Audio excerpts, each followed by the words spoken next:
প্রচারণায় প্রার্থীদের সহিষ্ণুতার প্রশংসা প্রধান উপদেষ্টার। আজ থেকে আইনশৃঙ্খলা বাহিনী মোতায়েন।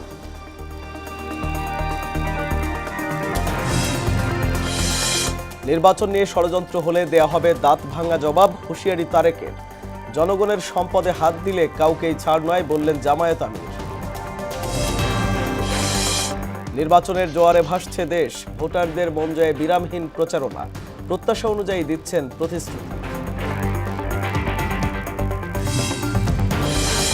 এবং ইশতেহার ইতিবাচক হলেও যথেষ্ট নয় বলছে সিপিডি। জাতীয় নির্বাচনে লড়াই হবে দ্বিমুখী, নিশ্চিত হয়নি সব দলের অংশগ্রহণ।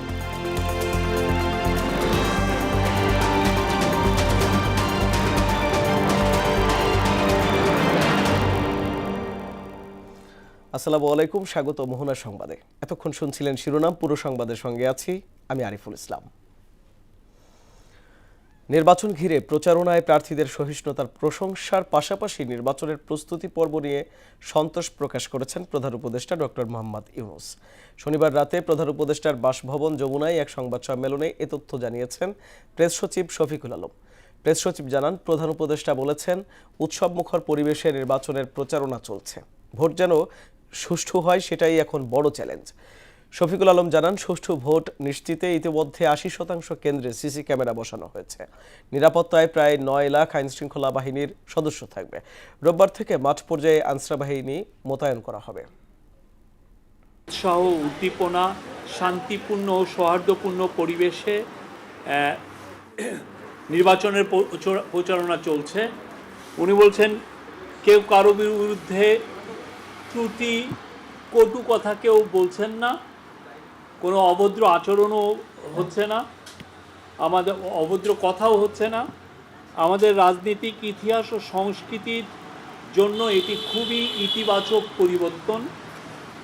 উনি বলছেন, এখন পর্যন্ত প্রস্তুতি পর্ব খুব ভালোভাবে সম্পন্ন হয়েছে, আমরা সন্তুষ্ট, উই আর ভেরি হ্যাপি। উনি বলেছেন, আমাদের জন্য এখন চ্যালেঞ্জ হচ্ছে টু মেক ইট পারফেক্ট। ভোটটা যাতে পারফেক্ট হয় সেটা হচ্ছে আমাদের জন্য এখন মেন চ্যালেঞ্জ।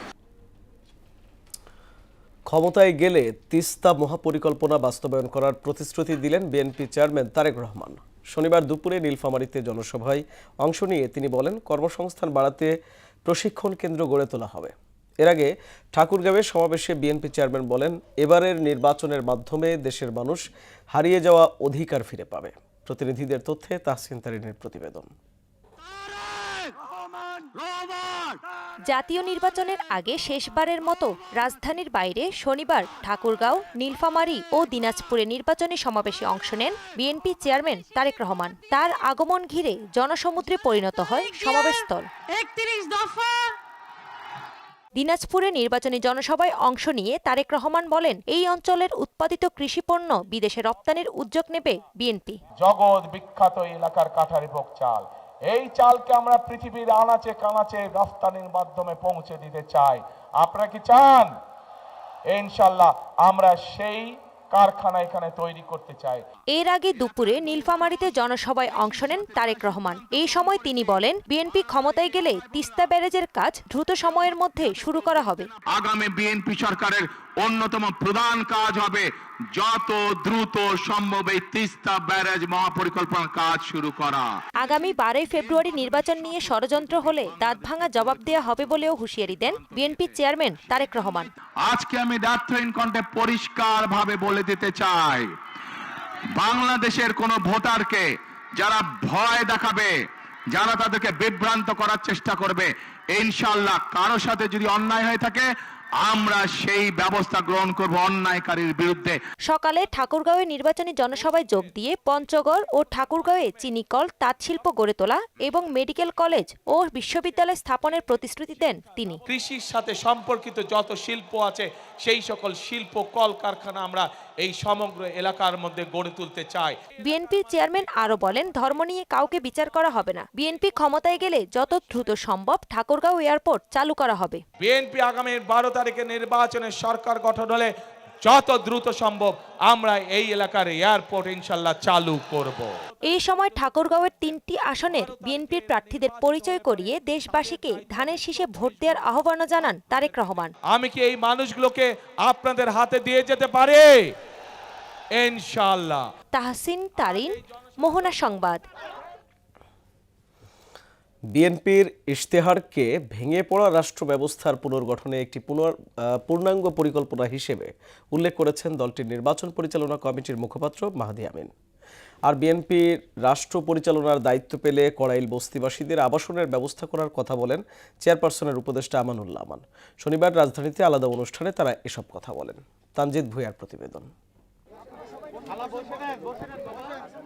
বিএনপির প্রতিষ্ঠাতা শহীদ প্রেসিডেন্ট জিয়াউর রহমানের জন্মবার্ষিকী উপলক্ষে রাজধানীর ভাসানটেকে ফ্রি মেডিকেল ক্যাম্প আয়োজন করে ডক্টরস অ্যাসোসিয়েশন অব বাংলাদেশ ড্যাব। এতে প্রধান অতিথি হিসেবে উপস্থিত থেকে রোগীদের খোঁজখবর নেন বিএনপি চেয়ারম্যান তারেক রহমানের সহধর্মিণী ডাক্তার জুবাইদা রহমান। এদিকে ভাষার মাস উপলক্ষে জিয়াউর রহমান ফাউন্ডেশন আয়োজিত কড়াইল বস্তির টি&টি কলেজ অডিটোরিয়ামে কোমলমতি শিশুদের মাঝে শিক্ষা উপকরণ বিতরণ করেন জুবাইদা রহমান। ঢাকা 17 আসনে বিএনপি চেয়ারম্যান তারেক রহমানের পক্ষে নির্বাচনী প্রচারণায় অংশ নিয়ে চেয়ারপারসনের উপদেষ্টা আমানুল্লাহ আমান বলেন, বিএনপি ক্ষমতায় গেলে বস্তিবাসীর উন্নয়নে কাজ করা হবে। এই কড়াইল বস্তিকে তাদের পুনর্বাসনের ব্যবস্থা করে তাদের জন্য উন্নত জীবনযাত্রার মান উন্নয়নের জন্য তিনি কাজ করবেন এবং তাদের জন্য স্থায়ী বন্দোবস্ত করবেন, উন্নত মানের বিল্ডিং করে উন্নত মানের জীবনযাত্রা যাতে তারা পরিচালিত করতে পারে সেই লক্ষ্যে তিনি ইতিমধ্যেই ঘোষণা দিয়েছেন। অন্যদিকে গুলশানে দলের নির্বাচন পরিচালনা কমিটির কার্যালয়ে সংবাদ সম্মেলন করেন মুখপাত্র মাহদি আমিন। বলেন, তাদের ইশতেহারে দেশের সব শ্রেণী পেশার মানুষকে অগ্রাধিকার দেয়া হয়েছে। ধারাবাহিক যে রাজনৈতিক সংকট তার প্রেক্ষিতে ভেঙে পড়া রাষ্ট্র কাঠামোকে নতুন করে সাজানোর জন্যই এই পরিকল্পনা।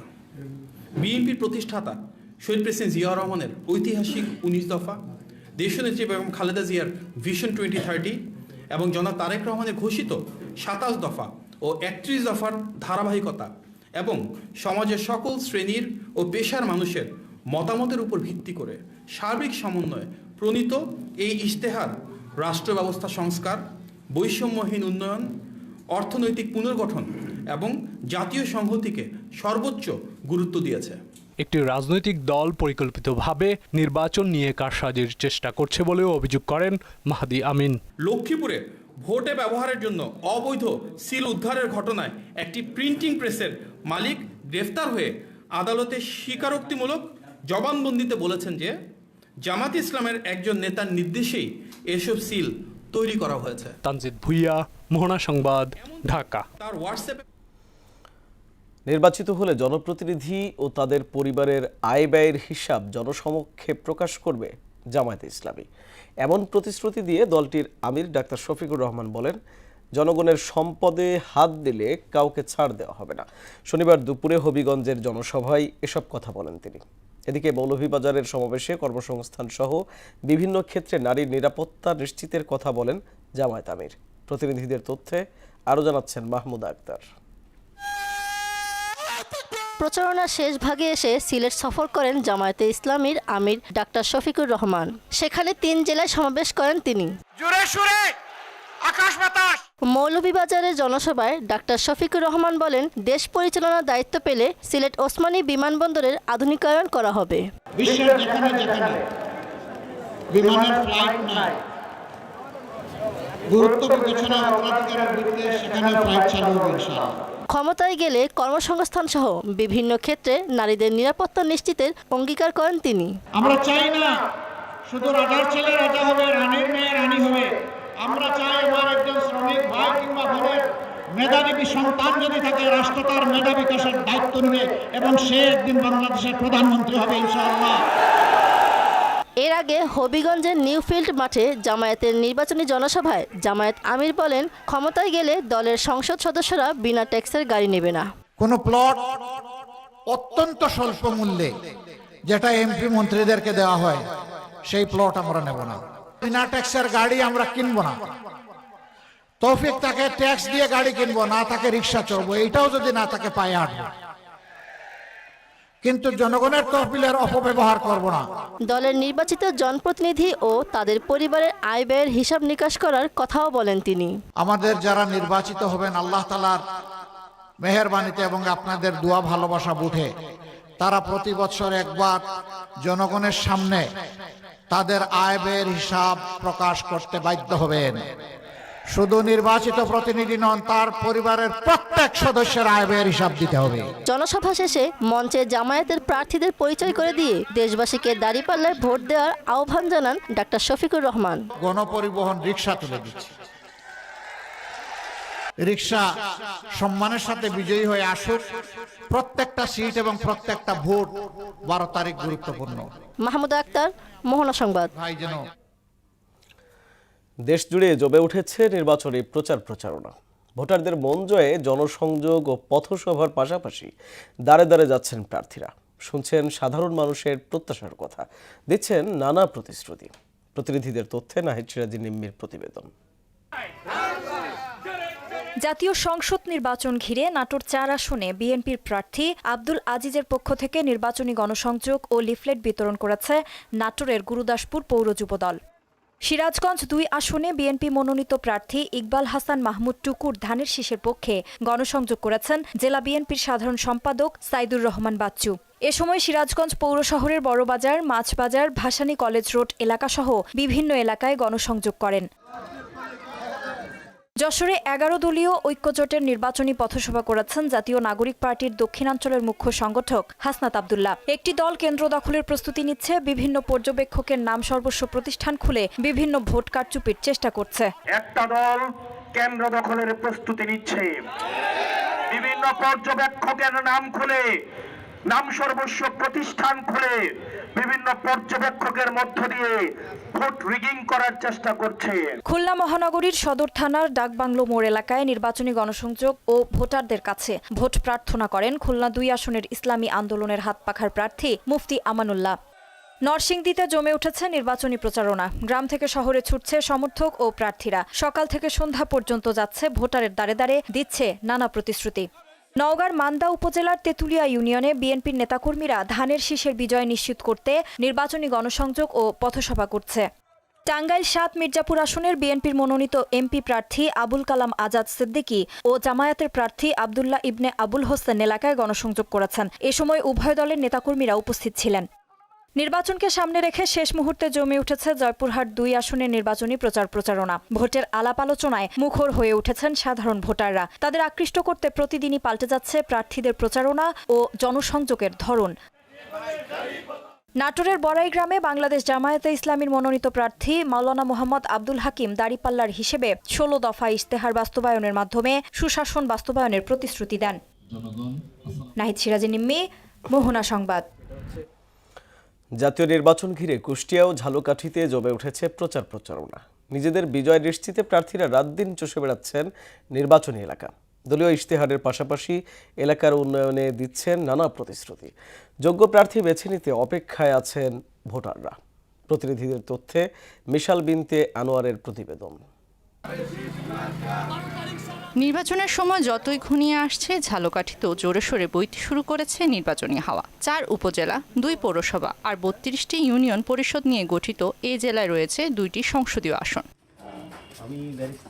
সকাল থেকে রাত পর্যন্ত ভোটারদের কাছাকাছি যাচ্ছেন প্রার্থীরা, শুনছেন সমস্যার কথা, দিচ্ছেন সমাধানের প্রতিশ্রুতি। রাস্তাঘাট, কালভার্ট এবং নদীগর্ভে এই দেশ বিলীন হয়ে যাচ্ছে এবং এটা প্রতিরোধ করবে ইনশাআল্লাহ। আধুনিক একটি মডেল পৌরসভা এবং জেলা শহর হিসাবে আমরা দেখতে চাই, এবং বিশেষ করে একটি প্রযুক্তি বিশ্ববিদ্যালয়, যার মাধ্যমে এদেশের বেকার যুবকদেরকে একটি কর্মসংস্থান ব্যবস্থা নিশ্চিত করা যায়। অতীতের সকল রেকর্ড ভঙ্গ করে বিপুল ভোটের মাধ্যমে ধানের শীষের প্রার্থী হিসাবে আমি বিজয় লাভ করব। ঝালকাঠি 1 আসনে আমরা আমাদের বিজয় যত সুনিশ্চিত হচ্ছে, প্রতিপক্ষ প্রার্থীরা তত বেশি ভয়ভীত হয়ে আমাদেরকে হুমকি ধামকি বিভিন্ন প্রকার জুলুম অত্যাচার শুরু করে ইতিমধ্যেই দিয়েছে। এদিকে পদ্মা গড়াই বেষ্টিত কুমারখালী ও খোকসা নিয়ে গঠিত কুষ্টিয়া 4 আসনে চায়ের দোকান থেকে হাট বাজার সব জায়গায় বইছে ভোটের আমেজ। নির্বাচনকে সামনে রেখে ভোটে জয়ে আসা প্রার্থীদের আর ভোটাররা চাইছেন অবাধ, সুষ্ঠু ও নিরপেক্ষ নির্বাচন। দীর্ঘদিন এই খেটে খাওয়া মানুষ এই খুকসা কুমারখালীর জন্য কাজ করতেছি। আমার জনগণের এইবার মুভমেন্ট একটা, এবার খুকসা কুমারখালীর জনগণ হবে এমপি হবে খাদেম। এবার সিস্টেমটা আমি চেঞ্জ করতে চাচ্ছি, আমার মূল লক্ষ্য উদ্দেশ্য। যে দেশে দুর্নীতি নাই সেই দেশ উন্নয়নশীল এবং উন্নত দেশ হবে। এজন্য আমরা দুর্নীতিমুক্ত একটা বাংলাদেশ, চাঁদাবাজ মুক্ত এবং সন্ত্রাস মুক্ত একটা কল্যাণ রাষ্ট্র গড়ে তুলতে চাই। কুমারখালী খোকসা যারা আছি সবাই আমরা বিএনপির পক্ষে, ধানের শীষের পক্ষে কাজ করছি ঐক্যবদ্ধভাবে। এলাকার উন্নয়নে কাজ করবেন এমন প্রার্থীকে নির্বাচিত করবেন ভোটাররা। মিশেল বিন্দা আনোয়ার, মোহনা সংবাদ। ত্রয়োদশ জাতীয় নির্বাচনকে কেবল দ্বিমুখী লড়াই হিসেবেই দেখছে centre for policy dialogue CPD, যেখানে সব দলের অংশগ্রহণের সুযোগ নিশ্চিত হয়নি। শনিবার মহাখালীর ব্র্যাক সেন্টারে সবুজ ও টেকসই অর্থনীতির চালচিত্র ও প্রত্যাশা নিয়ে আয়োজিত এক ব্রিফিংয়ে এসব কথা বলেন সংস্থাটির রিসার্চ ফেলো খন্দকার গোলাম মোয়াজ্জেম। রাজনৈতিক দলের ইশতেহারকে ইতিবাচক বললেও টেকসই উন্নয়নের ক্ষেত্রে তা যথেষ্ট নয় বলেও জানায় সিপিডি। আরও জানাচ্ছেন মোহাম্মদ তরিকুল ইসলাম। জলবায়ু পরিবর্তনজনিত নানা সমস্যায় ধুঁকছে বাংলাদেশ। গড় তাপমাত্রার সঙ্গে বাড়ছে বায়ু দূষণের মাত্রা। প্রকৃতির বৈরী আচরণের পাশাপাশি এক্ষেত্রে বৃক্ষ নির্ধন ও প্লাস্টিকের মাত্রাতিরিক্ত ব্যবহারেরও দায় কম নয়। টেকসই এবং সবুজ উন্নয়ন নিয়ে রাজনৈতিক দলের কাছ থেকে বক্তব্য শোনা গেলেও নির্বাচনী ইশতেহারে এর পুরো পরিকল্পনা ফুটে ওঠেনি। সেন্টার ফর পলিসি ডায়ালগ সিপিডির এক ব্রিফিংয়ে উঠে আসে সব তথ্য। আগামী 12 জুন সারা দেশে সিপিডির রিসার্চ ফেলো খন্দকার গোলাম মোয়াজ্জেম বলেন, দলগুলো ইশতেহারে উঠে আসা এজেন্ডা বাস্তবায়নে যে পরিমাণ অর্থের যোগান দিতে হবে তার পুরো রোডম্যাপ দেওয়া হয়নি। এবার যে জাতীয় পর্যায়ে আমরা যে ম্যানিফেস্টোগুলো দেখলাম, এর সবচেয়ে বড় দুর্বলতা হলো এর ফাইন্যান্সিং কাঠামো নেই। যে সবুজ অর্থনীতির ধারণা, যেটার ভিতরে পরিবেশ থাকবে, অর্থনীতি থাকবে এবং সমাজ থাকবে, এই তিনটির সমন্বয় এটি অনুপস্থিত। অন্তর্বর্তী সরকার অর্থনৈতিক সংস্কারকে মূল এজেন্ডা হিসেবে নেয়নি উল্লেখ করে সিপিডি জানায়, বেশ কিছু উদ্যোগের কারণে বৈদেশিক মুদ্রার রিজার্ভ স্থিতিশীল হয়েছে। আমাদের রিজার্ভের যে সঙ্গীন পরিস্থিতি ছিল, নিশ্চয়ই খেয়াল আছে যে কমে কমে কমে কমে 8 বিলিয়নে সম্ভবত নেমে এসেছিল বা 12 বিলিয়নে, সেটা এখন ঘুরে দাঁড়িয়ে 32 বিলিয়ন বা 34 বিলিয়নে এখন দাঁড়িয়ে আছে। খন্দকার গোলাম মোয়াজ্জেম জানান, এবারের নির্বাচনে দ্বিমুখী লড়াইয়ের আভাস মিলছে, যেখানে সব দলের অংশগ্রহণ নিশ্চিত করা যায়নি। প্রত্যেকটি জরিপে বলা হচ্ছে যে পতিত দলটি, সে পতিত দলের ভোটই এবার ডিসিসিভ ফ্যাক্টর হবে। এই যে কথাটি পতিত দলের ভোটই ডিসিসিভ ফ্যাক্টর হবে, এটা দিয়ে যেটা বোঝা যায় যে একটা বৃহদাংশের ভোটারকে তার চাহিদা মতো তাকে ভোট করতে দেওয়ার সুযোগ দেওয়া হচ্ছে না। তিনি বলেন, পরবর্তী সরকারের কাছে সাধারণের প্রত্যাশা অনেক। পরিবেশের ক্ষতি হয় এমন কোনো প্রকল্প যেন বাস্তবায়ন না হয়, সে বিষয়ে নতুন সরকারকেই নিশ্চিত করতে হবে। এই দায়িত্বগুলো স্থানীয় সরকার প্রশাসনকে দিলে অনেক সুচারুরূপে ভালোভাবে হতে পারে। মোহাম্মদ তরিকুল ইসলাম, মোহনা সংবাদ, ঢাকা। 12 ফেব্রুয়ারির নির্বাচন ঘিরে জামায়াত প্রার্থীর বিরুদ্ধে বহিরাগতদের জড়ো করার অভিযোগ করেছেন ঢাকা 16 আসনের ধানের শীষের প্রার্থী আমিনুল হক। এ সময় তিনি আরও বলেন, বহিরাগত এনে নির্বাচনের পরিবেশ নষ্টের ষড়যন্ত্র চলছে। শনিবার পল্লবীর 12 নম্বর সেকশনের বিভিন্ন এলাকায় গণসংযোগকালে নির্বাচিত হলে প্রতিশ্রুতির পুরোটা বাস্তবায়নের অঙ্গীকার করেন আমিনুল হক। আরও জানাচ্ছেন হুমায়ুন কবির। ত্রয়োদশ জাতীয় সংসদ নির্বাচন সামনে রেখে শেষ মুহূর্তের প্রচারণা ব্যস্ত প্রার্থীরা। জনসমর্থন আদায়ে ভোটারদের দ্বারে দ্বারে এগিয়ে দিচ্ছেন নানা প্রতিশ্রুতি। রাজধানীর পল্লবীর 12 নম্বর সেকশনের কুর্মিটোলা, কেটিসি ও মুরাপাড়া ক্যাম্পবাসীর সঙ্গে কথা বলেন ঢাকা 16 আসনের ধানের শীষের প্রার্থী আমিনুল হক। আমিনুল হকের মতো প্রার্থী পেয়ে ধন্য এলাকাবাসী, তাকে বিপুল ভোটে নির্বাচিত করার প্রত্যয় জানান তারা। সবাই মিলে যদি 12 তারিখে ইনশাল্লাহ ধানের শীষে ভোট দিয়ে ওনাকে জয়যুক্ত করতে পারি, জনগণ যদি ওনাকে জয়যুক্ত করতে পারে, ইনশাল্লাহ উনি সকল সমস্যা সমাধানে উনি সবসময় প্রতিজ্ঞাবদ্ধ থাকবেন। আমিনুল হক ভাই 16 আসনের ধানের শীষ প্রার্থী ব্যাপকভাবে নির্বাচিত জয়লাভ করবেন। এই জোয়ার 12 তারিখের নির্বাচনকে উতলে দিবে এবং ব্যাপক ভোটের ব্যবধানে ধানের শীষ বিজয়ী হবে আমরা আশা রাখছি। গণসংযোগকালে সাংবাদিকদের সঙ্গে কথা বলেন আমিনুল হক। ভোটারদের ব্যাপক সাড়া পাচ্ছেন জানিয়ে নির্বাচিত হলে নিজের দেওয়া সব পরিকল্পনা বাস্তবায়নের কথা জানান তিনি। আমরা ইতিমধ্যে পরিকল্পনা করেছি দীর্ঘদিন ধরে এবং পরিকল্পনাগুলো বাস্তবায়নের অপেক্ষায় রয়েছে।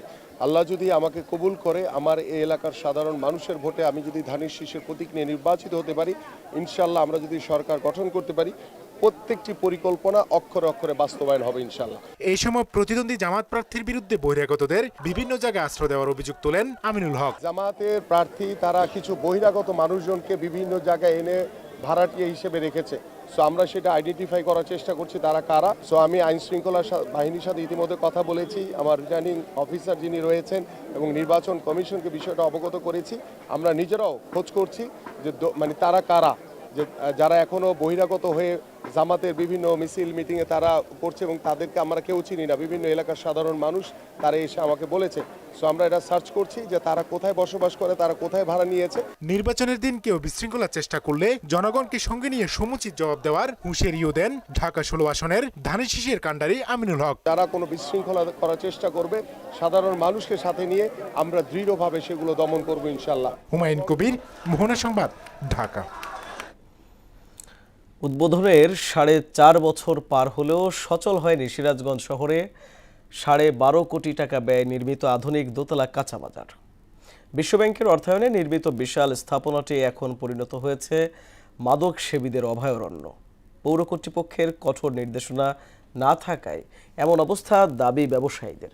দ্রুতই বাজারটি পূর্ণাঙ্গভাবে চালুর উদ্যোগ নেওয়া হচ্ছে বলে জানান পৌর সচিব আশরাফুল ইসলাম জয়ের প্রতিবেদন, জানাচ্ছেন আফরিন পপি। সিরাজগঞ্জ শহরের শেরে বাংলা ফজলুল হক সড়কে পৌর কাঁচাবাজারের ভবন নির্মাণে ব্যয় হয়েছে 12,44,00,000 টাকা। আধুনিক সব সুযোগ সুবিধা থাকা সত্ত্বেও 4 বছর ধরে এক প্রকার পরিত্যক্ত অবস্থায় পড়ে আছে এই বিশাল ভবনটি।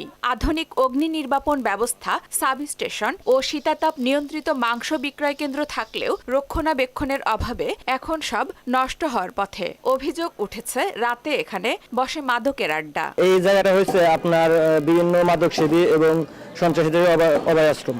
এখানে মাদক সেবন সহ মাদক বিক্রি এবং বিভিন্ন ধরনের অসামাজিক কার্যকলাপ হতেই থাকে। দীর্ঘদিন এটা বন্ধ থাকার কারণে বিল্ডিংটা নষ্ট হয়ে যাচ্ছে।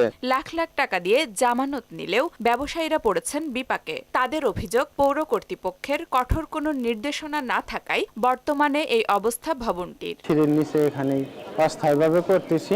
আমাদের টাকা এখনো পৌরসভা আছে এবং ভাড়াও দেওয়া ছিল। আমাদের এখন অনেক দোকানের ভাড়া দেওয়া আছে। কোটি কোটি টাকা ব্যয় করে এই ভবনকে তৈরি করে এই ভবনটাকে চালু করতে পারলাম না। আজ আমরা অনেক টাকা ইনভেস্ট করেছে, আমরা বিপদে পড়ে আছি।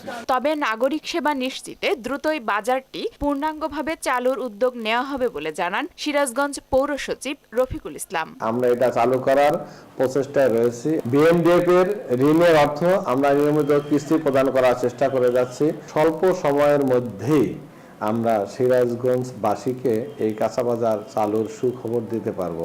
সাধারণ মানুষের দাবি, জনস্বার্থে এবং সরকারি অর্থের অপচয় রোধে দ্রুত বাজারটি চালুর উদ্যোগ নেবে কর্তৃপক্ষ।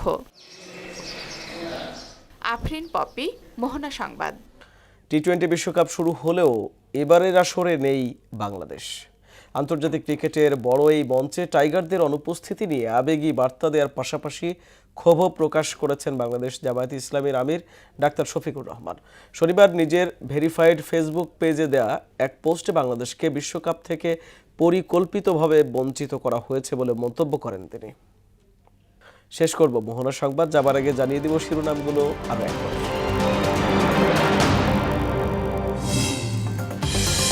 প্রচারণায় প্রার্থীদের সহিষ্ণুতার প্রশংসা প্রধান উপদেষ্টার। আজ থেকে আইনশৃঙ্খলা বাহিনী মোতায়েন।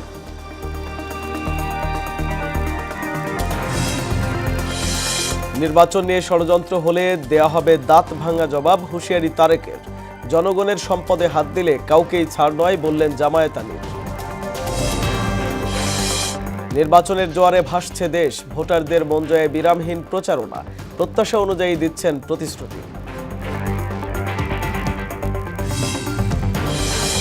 এবং ইশতেহার ইতিবাচক হলেও যথেষ্ট নয় বলছে সিপিডি। জাতীয় নির্বাচনের লড়াই হবে দ্বিমুখী, নিশ্চিত হয়নি সব দলের অংশগ্রহণ। এই ছিল মোহনা সংবাদে। মোহনার সবশেষ খবর জানতে ভিজিট করুন www.mohana.tv। সংবাদ দেখতে পারেন ফেসবুক, ইউটিউবেও। এতক্ষণ সঙ্গে থাকার জন্য ধন্যবাদ সবাইকে।